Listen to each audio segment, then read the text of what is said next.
arte está num caderninho comprado numa papelaria barata, onde o menor sinal de poeira já era motivo para uma reportagem. Faltou eu fazer aquilo que eu realmente sonhava, não aquilo que a pauta pedia.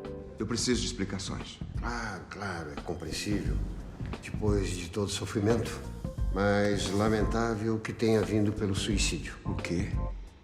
O senhor não sabe o que o senhor está falando. Eu jamais faria isso.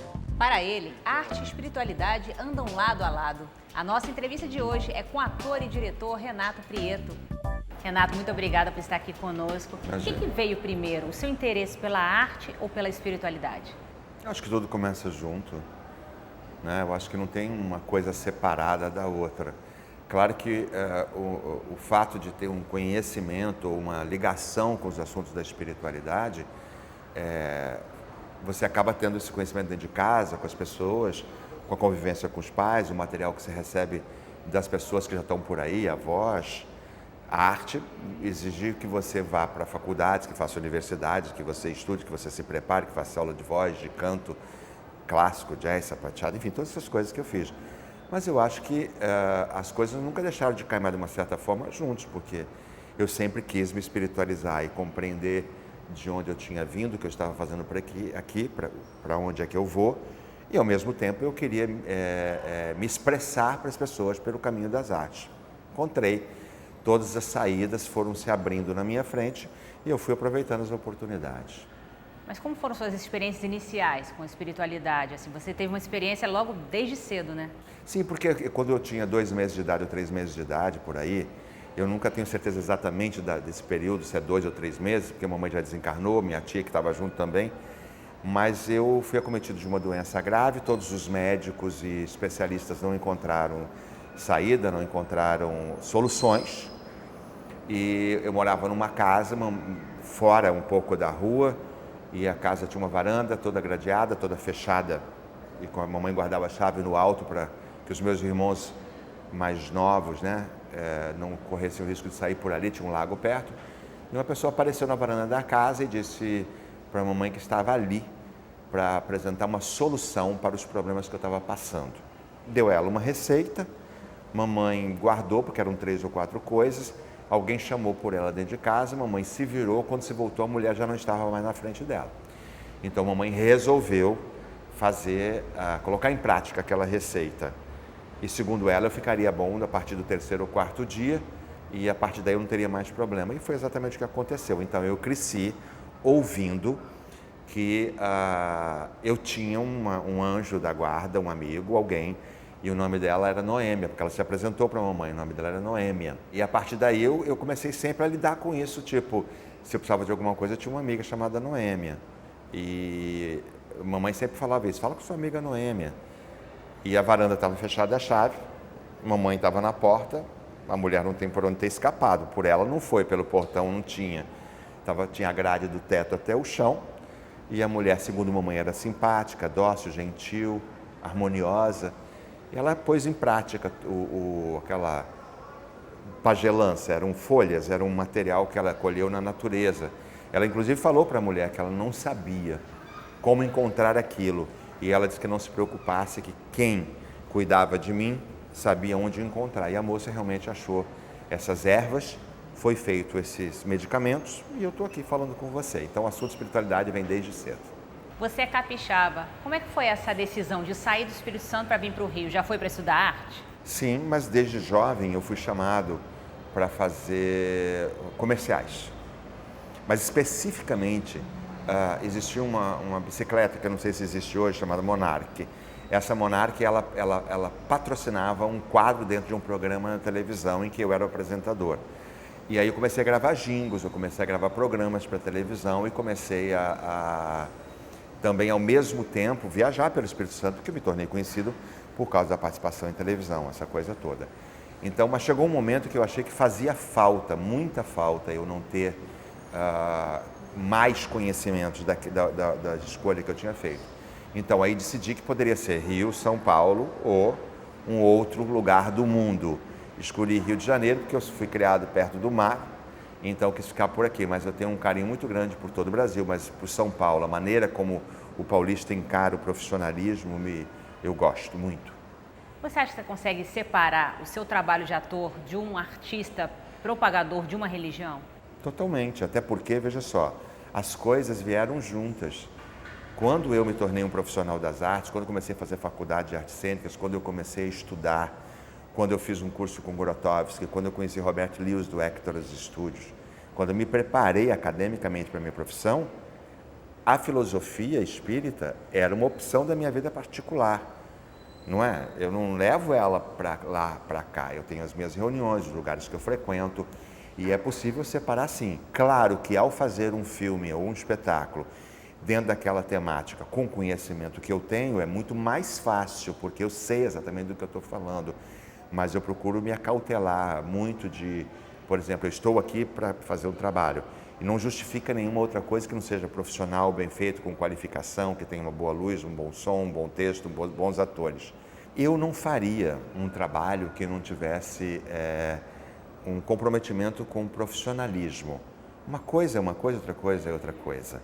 Não é? Eu fiz agora recentemente um espetáculo que eu fiz durante 4 anos e foi o único espetáculo em 2016 escolhido para fazer a temporada fora do Brasil. Foi um Encontros Impossíveis.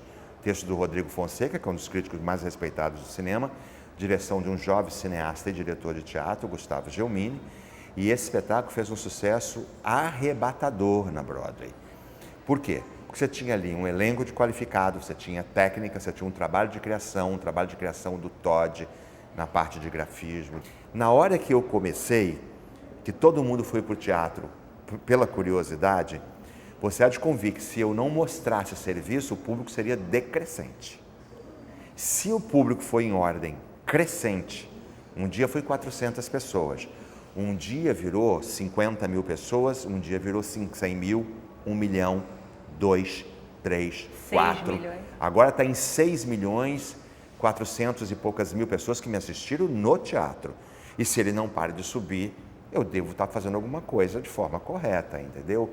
O cara, quando ele chega no teatro, eu sempre digo, a giripoca vai comer.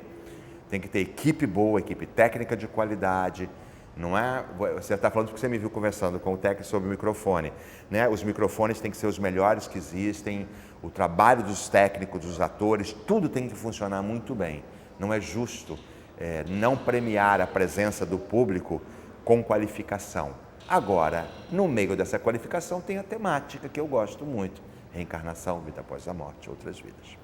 Você falou dessa peça Encontros Impossíveis. Como é que nasceu essa temática e por quê? Como foi a escolha dos personagens? Por exemplo, escolher Freud, Merlin? Tá. Bom, ali dentro do espetáculo tem alguns personagens que eu tenho uma simpatia muito grande e tem alguns que foram escolhidos pelo Gustavo Gelmini, alguns pelo Rodrigo Fonseca. Então, você tem na sequência, você tem Freud, você tem Gandhi, Judy Garland, Martin Luther King, Frank Sinatra, Marilyn Monroe, Carmen Miranda, Chico Xavier, Teresa de Calcutá. Alguns eles escolheram, alguns eu dei ideia. E aí esses personagens todos eram dublados por vozes brasileiras compatíveis às suas vozes. E Rodrigo escreveu uma história de que acontecia uma situação dentro de um local em que esses personagens, com o uso de tecnologia, iam entrando no palco para trazer ele para uma realidade. Ele não sabia o que estava acontecendo. Ele só descobre o que está acontecendo faltando 15, 20 minutos para o espetáculo. E a plateia toda junta faz... Mas eram encontros que você gostaria de ter tido? Alguns sim. Adoraria ter as conversas com o Freud. Eu gosto muito de assuntos nessa região. Gostaria muito de ouvir a Marilyn Monroe falar para mim as coisas que ela fala em cena, as palavras do Chico. É bonito o espetáculo. A história é bem escrita, bem dirigida, bem bacana. No palco tem mais um ator comigo, que é o Vitor Meirelles. Adão, à primeira vista, era um retrato de sua fervilhante e conturbada mente. Aparentava não ter vaidade alguma e de uma pureza exposta vulnerável. Eu fiz o possível, faltou o impossível. Faltou eu estar na Alemanha quando o muro de Berlim caiu. Renato, você está sempre em cartaz, né? São aí mais de 14 espetáculos. Como é que você vê essa relação do mercado cultural com os patrocínios, com as leis de incentivo? Como você trabalha? Você vive de patrocínio, você vive de bilheteria? Qual a sua relação? Se você observar bem, toda a geração antes de nós não tinha esse negócio de lei. O cara ia no banco, empenhava o seu carro, o seu apartamento, ele recebia ali aquela quantia em dinheiro, montava o espetáculo, viajava o Brasil, recolhia o dinheiro, pagava a dívida, quitava e se preparava para uma próxima. Entendeu? Eu não sou dependente de lei nenhuma. Todos os meus projetos são colocados nas leis vigentes do nosso país, mas eu não me faço dependente de nenhuma delas, entendeu? Eu tenho vários amigos que gostam do que eu faço, respeitam o que eu faço e, se necessário, eu vou até essas pessoas. Mas quando eu estou em temporada, como no caso da peça que nós falamos, Encontros Impossíveis, 4 anos em cartaz, apresentações fora do Brasil. Então, eu sempre oriento a produção para que, por exemplo, se separe uma parte daquilo ali e vai se colocando numa conta e deixa aquele dinheiro. Esse dinheiro tem que gerar, digamos, um novo trabalho, uma nova possibilidade. Normalmente tem sido possível, até hoje tem sido possível, entendeu? Por causa do sucesso. Olá, André. Como está? Que lugar é esse? Quem são vocês? O que aconteceu aquilo comigo? Todas as suas perguntas vão ser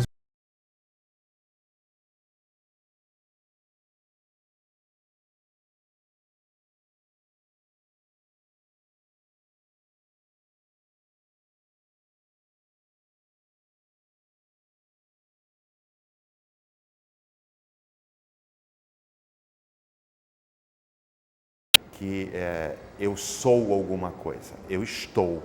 Né? Sucesso é você estar, ele passa. Eu nunca me apeguei a nada disso.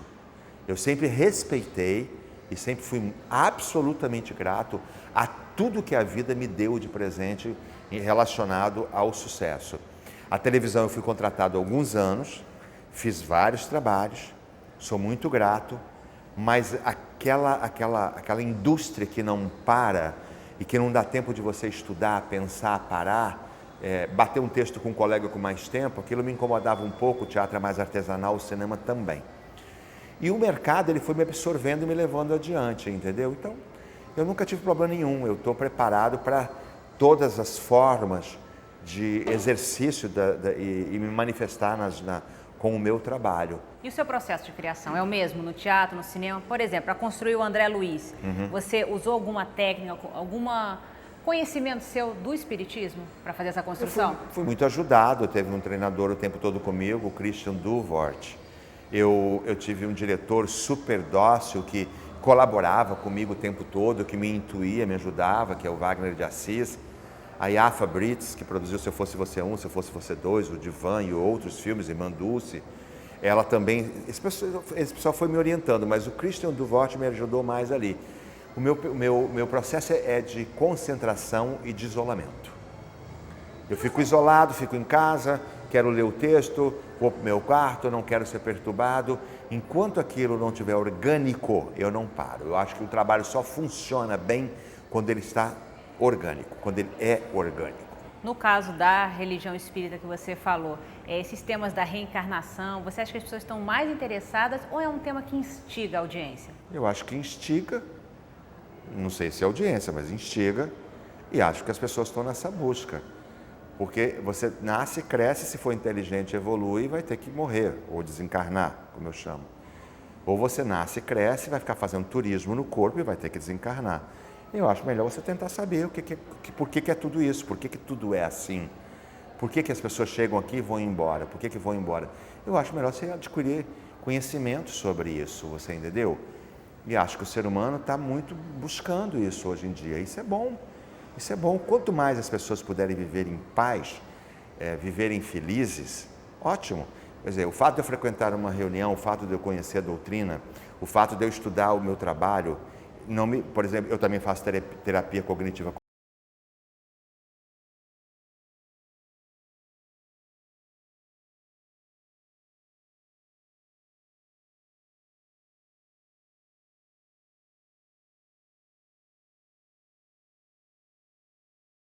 Eu não tenho apego a nada, nada meu eu tenho apego. As minhas coisas todas são colocadas à disposição de todos. Eu não tenho apego a nada material. Para quê? Por quê? Eu vou embora, quero ir bem. Agora, por abordar essa temática, né, tá tão dentro disso, você já teve algum processo, passou por alguma situação mediúnica em alguma preparação de espetáculo? Ah, mas esse foi um cuidado que eu tomei o tempo todo. Aí eu digo para você que eu tomei esse cuidado com os meus amigos espirituais. Como? Eu estou dentro do teatro para cumprir uma função. Aquela função. Não tem que ter interferência de nenhum tipo de outra coisa que não seja aquela função. Claro que eu sei que eu estou ali protegido, que eu estou ali ajudado, que eu posso estar ali, que eu estou ali amparado. Mas naquele momento, durante um set de filmagem ou no teatro, eu estou ali para cumprir aquela função. O que eu digo é, por favor, me protejam, cuidem de mim. Mas eu tenho que estar focado no texto. Né? Não tem justificativa que não seja outro estar ali. Então eu fiz uma espécie de trato com os meus amigos espirituais. Essa função, eu tenho que estar focado. E sempre teve respeito. E nem poderia ser de outra maneira. Nem poderia. Estou ali fazendo um filme em que o custo operacional dele é 5, 10 milhões de dólares. Eu vou dizer, desculpa, eu não sei o texto porque eu tenho essa escolha filosófica ou religiosa. Não tem, não justifica. É do it, faça, né? O cara quer ver o teu trabalho. Então eu sou focado, muito focado no que eu vou fazer, disciplinado. Por isso eu fui avançando. Né, eu fui abrindo novos horizontes. Você sempre tem uma ajuda assistencial, né, com seus projetos, está sempre ajudando instituições de caridade, filantrópicas. Você acha que isso é um pressuposto de trabalhar com essa religião, também ter esse lado assistencial, ou isso é opcional? Não, opcional. Opcional. Como eu criei uma coisa há mais de 20 e tantos anos atrás, que você e todo mundo deve ter visto pouco. Fui eu que inventei essa história. Eu dizia, o público chega no teatro, paga o ingresso, aplaude você no final, vai embora e não tem o direito de dizer para você o que ele pensa? Ele tem que dizer. E disse para os colegas em cena, quem quiser me acompanhar, me acompanhe. Na hora dos agradecimentos finais, eu agradecia, pegava a primeira escada, passava no meio do público e ficava fora do teatro. Então todo mundo que ia embora tinha que passar por mim, podendo dizer o que quisesse, fazer uma foto, conversar, fazer uma pergunta, o que ele quisesse. Eu mantenho isso até hoje. E o público, mesmo com todo o sucesso que eu fui fazendo, o público diz, Renato, esse é o seu diferencial. Mesmo com todo o sucesso que você faz, você continua mantendo a mesma coisa. Eu mantenho isso o tempo todo. E acho também que não seria justo eu chegar numa cidade, conhecer uma pessoa naquela cidade, como eu conheço hoje muitas, que cuida de ONGs, trabalhos de rua, recolhimento de menores necessitados, hospitais variados, orfanatos, asilos, e aquela bilheteria daquela cidade render um lucro X e aquela cidade não ser beneficiada, contemplada com uma parte daquela bilheteria. Então, hoje, eu faço isso em todas as cidades que eu vou, eventualmente é um trabalho de uma produção ali e tal. E já passou o número, é superior a 2.500 instituições que não fecharam as portas ou abriram as portas para continuar atendendo os menos favorecidos. É opção.